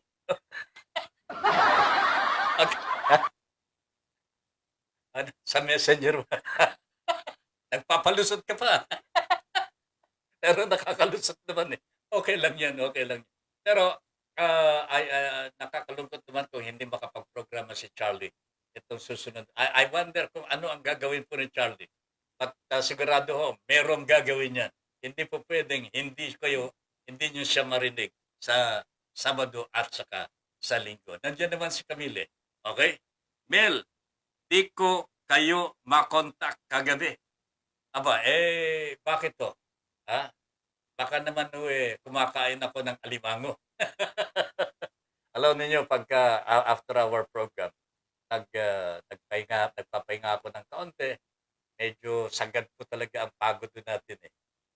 Bata pa tayo pero nararamdaman ko po yung pagod after the program. 2 oras ito, walang palitan eh. Dalawang oras po. Matindi po. You use your head, you use your body, you use your brain, you use your mind. Lahat na huyatan ng faculties po ninyo gumagana pagka kayo po ay nagpro-broadcast. I hope you will understand kung minsan I have to rest immediately after the program. Okay? 37 na si Tata Ben. Alright, ang tabayan ninyo mga kababayan, si paring Doy del Castillo, ito'y mas bata ho ng kaunti sa akin ito eh. Ha? Pero hindi ho kami nagkakalayo. Ni paring Doy del Castillo, makikita naman po nyo ha. Mukhang ano siya eh. 29? 27? 27? Doy, 72 ka na ba?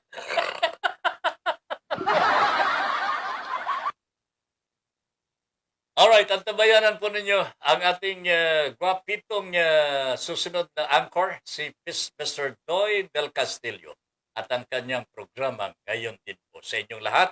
Ben Pipon here. Said thank you very much for allowing us into your homes and for giving us the privilege to be of service to you. Sandali lahat, may tumatawa dito. Sayang wala ng oras, hindi naman si Pacquiao ang nag-reach out kay Pipi Lenny. Inamin ni Lenny na siya ang kumontak kay Manny. Sila Lacson sila ang tumawag kay Lenny. Ano yan? May magtatype po eh. May humahabol po. Hoy, nakapagpaalam na ako. Good night, everybody. Good night.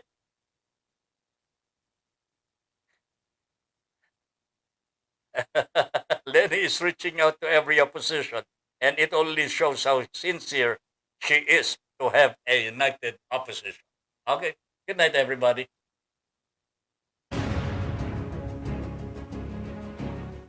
Inyong natunghayan ang makabuluhang pagtalakay sa mga isyong napapanahon. Hanggang sa muli, dito pa rin sa Broad Streamcast Communicators. Para sa malayang pamamahayag. Your Honor, please.